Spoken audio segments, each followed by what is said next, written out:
Please educate me. How did we violate the principle of separation of powers?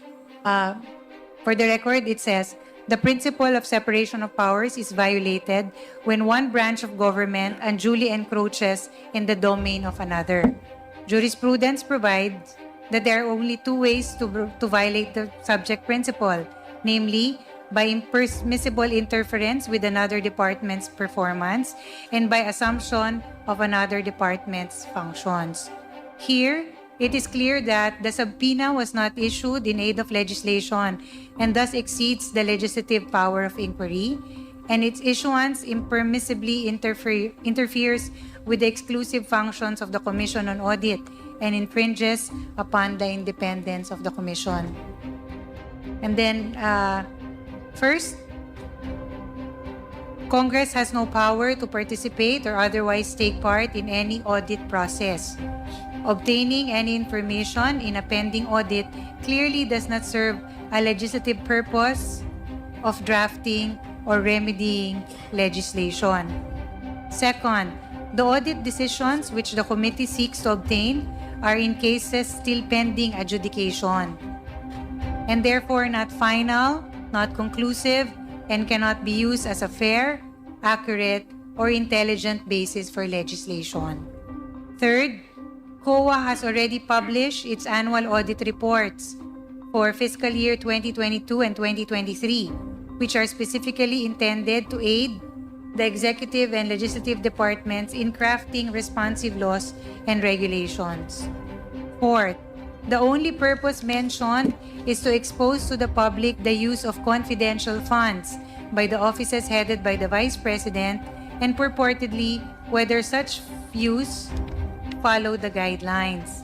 During the subject hearing, Representative Castro stated, since hindi po pwedeng sabihin dito yung findings, yung report o yung anumang observations ng COA, ang mga taong bayan po interesado dito sa confidential funds at kung paano ito ginamit, kung ito po ba ay sumunod dun sa guidelines.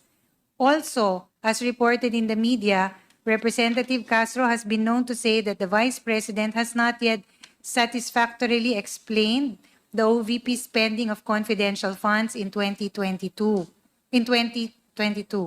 She added that the VP still has yet to account how she spent the said funds in 2023 and that she is not off the hook yet. End of quote. This is not related to any legislative purpose.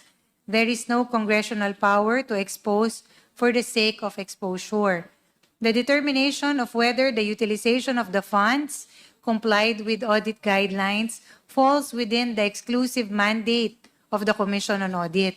It cannot be overemphasized that COA has the exclusive power, authority, and duty to examine, audit, and settle all accounts pertaining to the revenue and receipts of, and expenditures or uses of funds and property.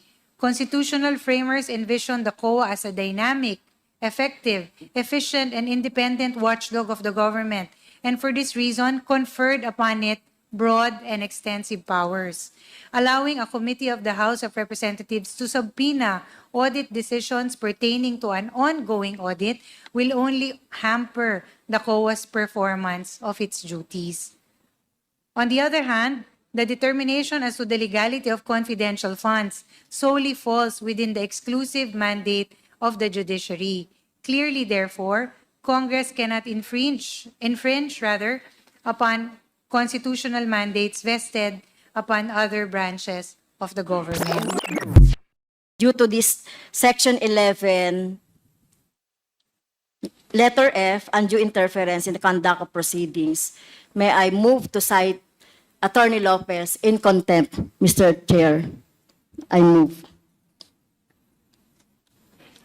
Mr. Chair, before you make the ruling, Any second? if I may be allowed, Any second to the motion?